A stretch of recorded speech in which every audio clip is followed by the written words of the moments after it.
Hello friends. आज की video में बात करेंगे न्यूट्रिशन इन प्रोटोजोआ। प्रोटोजोन्स में न्यूट्रिशन कैसे होता है।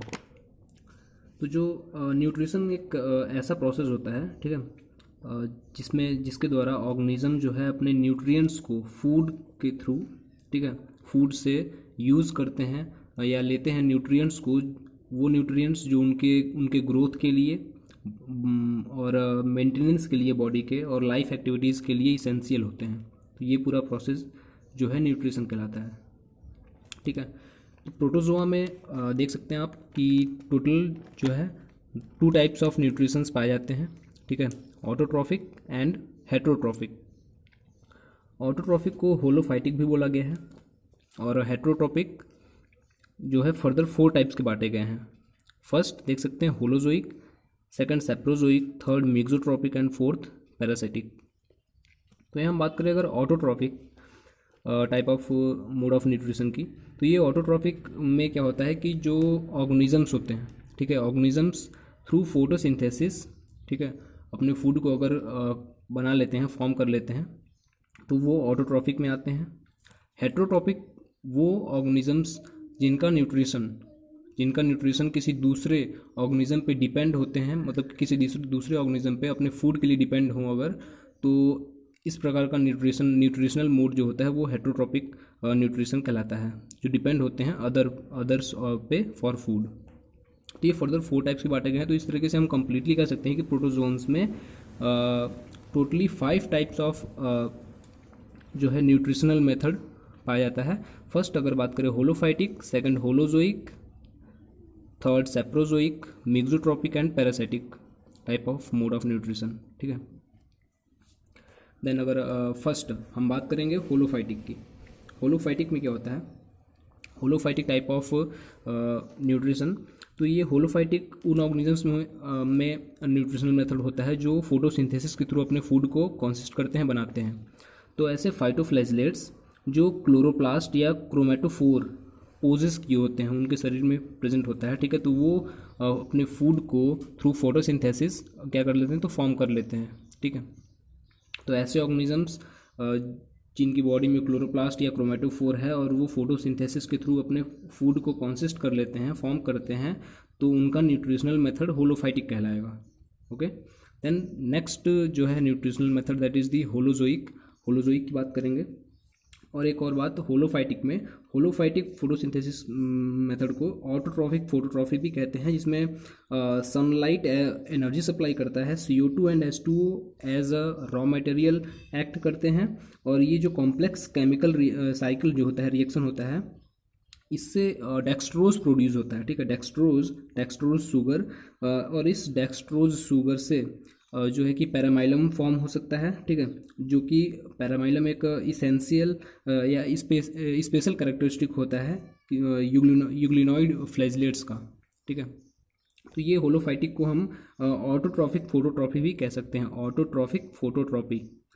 Then next nutritional method holozoic देखेंगे। होलोजोइक में क्या होता है कि होलोजोइक न्यूट्रिशनल मेथड को हम इस तरह समझ सकते हैं कि ऐसे ऑर्गेनिजम्स जिनका भोजन जो है कि किसी दूसरे ऑर्गेनिज्म पे या तो एनिमल हो या प्लांट्स हो, ठीक है, दूसरे ऑर्गेनिज्म पे अगर वो डिपेंडेंट हैं तो उसे हम होलोजोइक कह सकते हैं, क्योंकि ये किस में आ रहा था, तो हेट्रोट्रॉपिक में आ रहे थे, जिसका फर्स्ट पॉइंट है होलोजोइक।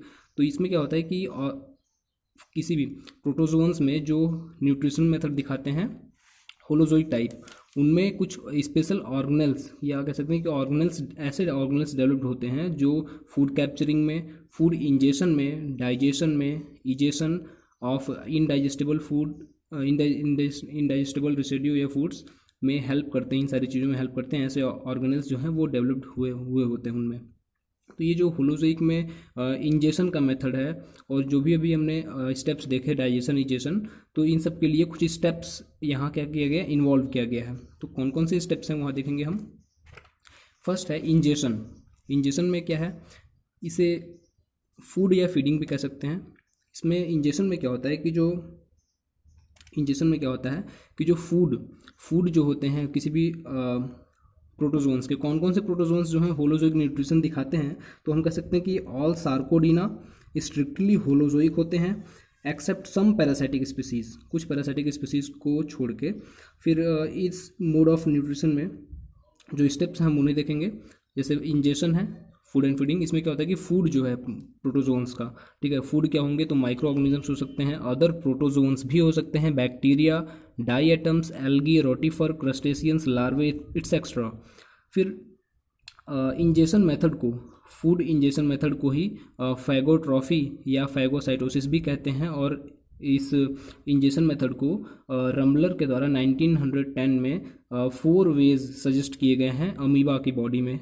इस फूड की इंजेशन के मेथड को 4 तरीके से अमीबा की बॉडी में रमलर के द्वारा 1910 में सजेस्ट किया गया है। 4 वेज कौन कौन से हैं? तो फर्स्ट है बाई इम्पोर्ट, सबका अपना अपना फिगर भी यहाँ पे है, देख सकते हैं। फर्स्ट है by import, second circumfluence, third by circumvallation and fourth by invagination.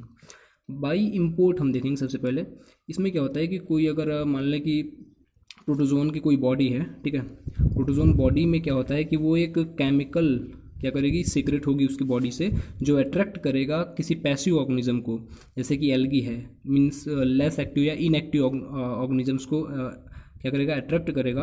और लिटिल बॉडी कांटेक्ट से क्या होता है कि प्रोटोजोन अपने प्रे को, अपने भोजन को क्या करता है, अपनी बॉडी से चिपका लेता है, स्टिक कर जाता है।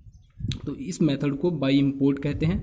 यहाँ आप देख सकते हैं, this is the body of any, मान लेते हैं कि सपोज करें किसी प्रोटोजोआ की बॉडी है, तो ये अगर अपने बॉडी पे से सीक्रेट करता है केमिकल को, तो ये अट्रैक्ट करता है एक एल्गल फिलामेंट को। यहाँ दिखाया जा रहा है कि एल्गल फिलामेंट क्या हुआ, इसकी बॉडी से स्टिक हो गया है। तो this method is this food injection method is called by import method. Okay, and next by circumfluence में क्या होता है कि अगर मान लें कि कोई इनएक्टिव प्रे है और प्रोटोजोन उसे क्या करेगा, इंजेस्ट करने वाला है, ठीक है, तो इंजेस्ट कैसे करेगा, तो जो प्रे होता है उसकी बॉडी को कंप्लीटली जो प्रोटोजोन्स होते हैं वो अरेस्ट कर लेते हैं, रोल करके उसकी बॉडी के ऊपर। मतलब कोई प्रे है, उसकी बॉडी के ऊपर प्रोटोजोन क्या करेगा, अपने जो स्यूडोपोडिया हैं उसमें उसके पोजीशन में क्या करेगा, सक्सेसिव स्टेजेस आएंगे उसके, थोड़े आगे बढ़ेंगे और अपने प्रे को, अपने भोजन को पूरी तरीके से कंप्लीटली रोल करेगा, उसके बॉडी को रोल अप कर लेगा और अरेस्ट कर लेगा कंप्लीटली। और ये बाई सर्कमफ्लुएंस मेथड जो है ये लेस एक्टिव ऑर्गेनिजम्स में, जैसे कि बैक्टीरिया है, इसमें दिखाया, उनके ऊपर किया जाता है ये, और फिर रोलेट करके उसको इनगल्फ भी कर लिया जाता है, निकल लिया जाता है। यहाँ आप देख सकते हैं फिगर में दिखाया जा रहा है कि इनएक्टिव प्रे है कोई ये, और सक्सेसिव पोजीशन स्यूडोपोडिया की वजह से क्या हो रहा है कि ये पूरी तरीके से इसको अरेस्ट कर ले रहा है कम्प्लीटली। तो ये मेथड जो है बाई सर्कमफ्लुएंस कहलाता है। देन थर्ड बाई सर्कमवेलेशन में क्या होता है कि जो सेम इसमें क्या होता है कि कंडीशन पूरा सेम होता है, लेकिन बाई सर्कमवेलेशन में फूड कप का फॉर्मेशन होता है। स्यूडोपोडिया जो है वो फूड कप, ये सी लाइक स्ट्रक्चर जो यहाँ पे देख सकते हैं आप, ये फूड कप का फॉर्मेशन कर लेते हैं। इस फूड कप में क्या होता है कि जो एक्टिव प्रे होते हैं, लाइक एज रोटीफर, एक्टिव प्रे को विदाउट टच, बिना टच किए एक्टिव प्रे को क्या करते हैं, घेर लेते हैं, ये एक फूड कप में लाते हैं और फिर एक वेसिकल का फॉर्मेशन कर लेते हैं, ठीक है, और फिर उसे इंजेस्ट करते हैं और एक फूड वेसिकल के फॉर्म में या फूड वैक्यूल के फॉर्म में अंदर की ओर बॉडी में ले जाते हैं उसे। तो ये जो मेथड है ये बाई सर्कमवेलेशन कहलाता है। एंड नेक्स्ट इन्वेजिनेशन में क्या होता है कि इन्वेजिनेशन को अगर समझना चाहें तो ऐसे समझ सकते हैं कि अगर आप गूथे हुए आटे को, अगर सपोज़ करें कोई कहीं मतलब कि घर में आपके गूथा हुआ आटा होगा, सपोज़ करें वो एक कोई प्रोटोजोन ऑर्गेनिज्म है, उस गूथे हुए आटे में अगर आप अपनी उंगली को अंदर की ओर प्रेस करते हैं और फिर उस उंगली को निकाल लें, तो वो जो स्ट्रक्चर बनेगा उस आटे में अंदर की ओर जो उंगली का निशान आपके होल बना रहेगा, उस होल को लाइक दिस, ये उस वही होल जो है वो इन्वेजिनेशन, आप इन्वेजिनेशन स्ट्रक्चर उसको कह सकते हैं। तो इस तरीके से क्या होता है, इन्वेजिनेशन यहाँ पे यूज़फुल होता है न्यूट्रिशन में। इसमें क्या होता है कि जो टॉक्सिक और स्टिकी सेक्रेशन होता है इक्टोप्लाज्म का, प्रोटोजोन्स की बॉडी में इक्टोप्लाज्म से कोई एक टॉक्सिक और स्टिकी चिपचिपा सेक्रेशन सीक्रेट किया जाता है, ठीक है, और उससे क्या होता है कि जो फूड ऑर्गेनिजम्स होते हैं वो सक्ड कर लिए जाते हैं इनसाइड में, उस इन्वेजिनेशन में शक कर लिए जाते हैं। ये food FO means food organism को शक कर लिया गया। फिगर ए में देख सकते हैं फूड ऑर्गेनिज्म है, ये प्रोटोजोन्स है। फिर बी में क्या दिखाया है कि फूड ऑर्गेनिज्म को इन्वेजिनेशन जो स्ट्रक्चर बना हुआ है उसमें शक कर लिया गया। एंड सी में फूड वैक्यूल का फॉर्मेशन हुआ और डी में पूरी तरह से उसे क्या कि डाइजेस्ट करना स्टार्ट हो गया है यहाँ पे बॉडी में। इस तरीके से ये इन्वेजिनेशन प्रोसेस है जिसमें फूड वैक्यूल का फॉर्मेशन हो जाता है लास्ट में, और वो फूड डाइजेस्ट होना स्टार्ट हो जाते हैं। फिर हम देखेंगे डाइजेशन। डाइजेशन में क्या है, प्रोटोजोन्स में प्रोटोजोन्स के होलोजोइक टाइप जो न्यूट्रिशन है उसमें हम डाइजेशन की बात करेंगे। सेकंड मेथड है ये, ठीक है। फर्स्ट हमने देखा अभी ingestion, then next digestion. Digestion किस में होता है, तो विद इन फूड वैक्यूल के अंदर ही डाइजेशन होता है प्रोटोजोन्स की बॉडी में। सबसे पहले डाइजेशन के लिए एसिडिक मीडियम होता है, ठीक है। एसिडिक मीडियम में फूड डाइजेस्ट होता है, लेटर बाद में बेसिक या एल्कलाइन मीडियम आता है, ठीक। एसिडिक मीडियम जो पहले आता है उसमें जो प्रोटीन होता है, प्रोटीन वो डाइपेप्टाइड में कन्वर्ट होता है, और लेटर जब बेसिक मीडियम या एल्कलाइन मीडियम जब आता है तो वही डाइपेप्टाइड्स क्या होते हैं कि इन बेसिक मीडियम एमिनो एसिड्स में कन्वर्ट हो जाते हैं, ओके। फिर बेसिक मीडियम में ही जो कार्बोहाइड्रेट्स होते हैं, कार्बोहाइड्रेट्स वो हाइड्रोलाइज्ड हो जाते हैं इन एल्कलाइन मीडियम, ठीक है, एल्कलाइन मीडियम में। और जो डाइजेस्टिव एंजाइम्स होते हैं, ये डाइजेस्टिव एंजाइम्स जो फूड वैक्यूल के अंदर सेक्रेट किए जाते हैं वो फूड वैक्यूल में ही फ्यूज्ड होते हैं एक स्ट्रक्चर लाइजोसोम्स। तो लाइजोसोम्स ही फर्निश करते हैं, मीन्स प्रस्तुत करते हैं डाइजेस्टिव एंजाइम्स को, ताकि वो फूड को डाइजेस्ट कर सकें। तो this is the digestion method. और फिर हम बात करेंगे थर्ड पॉइंट जो कि है एब्जॉर्प्शन। एब्जॉर्प्शन में क्या होता है कि जो भी फूड होगा, ठीक है, फूड जो भी डाइजेस्टेड फूड होगा वो फूड डिफ्यूज्ड हो जाएगा इनटू इंडोप्लाज्म में डिफ्यूज्ड होगा, जहाँ पे वो क्या होगा कि पच जाएगा, या कह सकते हैं मिल जाएगा, जाके एसिमिलेट हो जाएगा इनटू प्रोटोप्लाज्म में जाकर मिल जाएगा। और जो एक्सेस फूड होते हैं इन द प्रोटोजोन्स की बॉडी में एक्सेस फूड एज स्टोर हो जाते हैं as a glycogen, as a paramylum, as a lipid, chromatoid bodies etcetera. In form में एक्सेस फूड स्टोर हो जाता है in the body of protozoan. फिर हम एब्जॉर्प्शन हो गया, एंड देन नेक्स्ट इजेशन की बात करेंगे। इजेशन में क्या होता है कि फूड जो इनडाइजेस्टिबल फूड होता है या रेसिड्यू पार्ट होता है फूड का, वो क्या होगा कि एक सुइटेबल बॉडी पार्ट से बाहर की ओर निकाला जाएगा बॉडी से, ठीक है। तो इजेशन में कैसे होता है, तो from suitable hinder body part से हो जाए, मतलब कि अगर कोई ऑर्गेनिज्म में प्रोटोजोआ, जैसे कि अगर मान लें हम पैरामीशियम, तो पैरामीशियम में क्या होता है कि इजेशन के लिए इक्टोप्रोक्ट या साइटोपाइज एक स्ट्रक्चर होता है, ठीक है, हाइंडर साइड में, थोड़ा लेफ्ट हाइंडर साइड में या पोस्टीरियर साइड में बोल सकते हैं। तो फिर यहाँ पे देखेंगे क्या है कि इन सिलियट्स बात करें तो साइटोपाइज या इक्टोप्रोक्ट प्रेजेंट होता है उनकी बॉडी में, और इन अमीबा में बात करें तो किसी भी पॉइंट से, बॉडी के किसी भी पॉइंट से इजेशन हो सकता है। तो ये इजेशन का मेथड होता है प्रोटोजोन्स में। देन नेक्स्ट एक पॉइंट यहाँ पे लिया गया है, that is the pinocytosis. Pinocytosis को सेल ड्रिंकिंग भी कहते हैं, और ये पिनोसाइटोसिस जो है अमीबा, फ्लैजिलेट्स कुछ हैं और कुछ सिलिएट्स में रिपोर्टेड किया गया है, इनमें पाया गया, जिसमें क्या होता है कि पिनोसाइटोसिस चैनल्स फॉर्म होते हैं, ठीक है। पिनोसाइटोसिस चैनल्स, ये आप फिगर यहाँ पे देख सकते हैं, ये पीसी से जो इंडिकेट किया गया, पीसी पिनोसाइटोसिस चैनल। इसमें क्या होता है कि कुछ चैनल्स फॉर्म होते हैं लाइक दिस, और ये चैनल्स में ही, इन चैनल्स में ही अपने फूड, जो भी फूड होता है ऑर्गेनिज्म का, उस फूड को क्या किया जाएगा कि सक कर लिया जाएगा, और सक करने के बाद नीचे की ओर जो वेसिकल जब आती है तो पिनोसोम्स या फूड वैक्यूल्स के फॉर्म में इसे भी बॉडी के अंदर डाइजेस्ट कर लिया जाता है। उसके बाद जो भी फूड ऑर्गेनिज्म को सक किया जाता है इसे पिनोसाइटोसिस चैनल के द्वारा। तो ये हुआ सेल ड्रिंकिंग जो अमीबा, फ्लैजिलेट्स और सिलिएट्स में पाए जाते हैं, इनमें देखने को मिलता है। फिर अब हम बात करेंगे अपना next mode of nutrition, that is the saprozoic. Third, अभी हमने दो मोड ऑफ न्यूट्रिशन की बात की, होलोफाइटिक एंड होलोजोइक।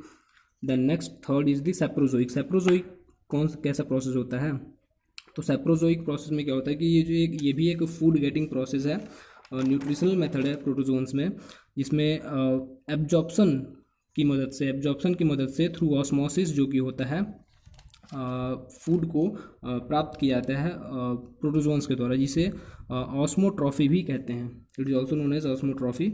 इसमें क्या होता है कि फूड का एब्जॉर्प्शन सॉल्यूशन के फॉर्म में होता है। डेड ऑर्गेनिक जो मैटर्स होते हैं वो जो बैक्टीरिया के द्वारा डिकम्पोज कर दिए जाते हैं, उनको थ्रू जनरल बॉडी सरफेस या ऑस्मोसिस के द्वारा ठीक है, एब्जॉर्ब किया जाता है, और इस प्रोसेस ऑफ गेटिंग न्यूट्रिशन को सैप्रोजोइक न्यूट्रिशन कहते हैं इन प्रोटोजोन्स। ठीक है, देन फोर्थ मिक्सोट्रॉपी की बात करेंगे। तो मिक्सोट्रॉपी को type of mode of nutrition क्या होता है कि more than one mod of nutrition by more than one mod of nutrition, जो भी हमने अब डिस्कस किया अभी, कि जैसे कि अगर कोई ऑर्गेनिज्म है, मान लेते हैं कि अपने फूड को सिंथेसाइज करता है फोटोसिंथेसिस के द्वारा, कुछ जो है प्रोटोजोन्स इन्वॉल्व करते हैं ऑस्मोट्रॉफी को, डाइट को लेने के लिए अपने, कुछ फैगोट्रॉफी को, एग्जाम्पल में ले सकते हैं यूग्लिना है एंड पेरानेमा। तो ऐसे टाइप ऑफ मतलब कि more than one mod of nutrition अगर कोई प्रोटोजोआ इस्तेमाल करता है अपने फूड को बनाने के लिए, ठीक है, तो वो मिक्सोट्रॉपिक न्यूट्रिशन कहलाता है। ओके, देन हम बात करेंगे last fifth type of mode of nutrition. ठीक है, इसमें क्या होता है कि जो भी प्रोटोजोन्स एज अ पैरासाइट, ठीक है, जो भी प्रोटोजोन्स एज अ पैरासाइट अपने भोजन के लिए किसी दूसरे ऑर्गेनिज्म पे डिपेंड होंगे, वो पैरासाइटिक न्यूट्रिशन मेथड कहलाएगा। जिसमें क्या होता है कि अगर कोई बहुत सारे जैसे जू मेस्टिगोफोरंस है, जैसे ट्राइकोमोनास है, तो ये फूड पार्टिकल्स को इंजेस्ट करता है अपने माउथ के थ्रू, फैगोट्रॉफी के थ्रू। और फिर अगर बात करें कुछ जू फ्लैजिलेट्स के कुछ जू फ्लैजिलेट्स जो इनहिबिट करते हैं ब्लड में, ठीक है, लाइक एज ए ट्रिपेनोसोमा, तो ये फीडिंग करते हैं ऑस्मोट्रॉफी के द्वारा, मींस ऑस्मोसिस के थ्रू। और ये सीलोजोइक और हिस्टोजोइक भी हो सकते हैं। सीलोजोइक किसे कहते हैं?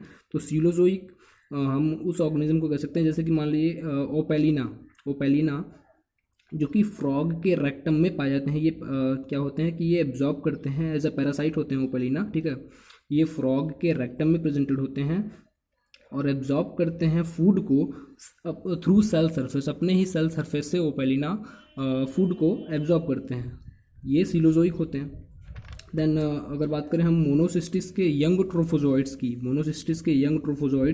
जो कि हिस्टोजोइक होते हैं, और ये स्पर्म मॉर्यूला के अंदर ही प्रेजेंट होते हैं, with in the sperm morula पाए जाते हैं, और ये फीड करते हैं स्पर्म सबस्टेंसेस पे ही, स्पर्म के भी जो भी सबस्टेंस होते हैं उन पे ही फीड करते हैं ऑस्मोट्रॉफी के द्वारा।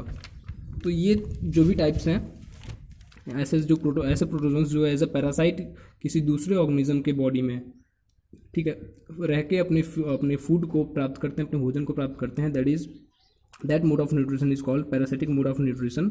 और ये फैगोट्रॉफी या ऑस्मोट्रॉफी के द्वारा अपने फूड को प्राप्त करते हैं। तो यहाँ हमारा टॉपिक कंप्लीट हुआ, न्यूट्रिशन इन प्रोटोजोआ।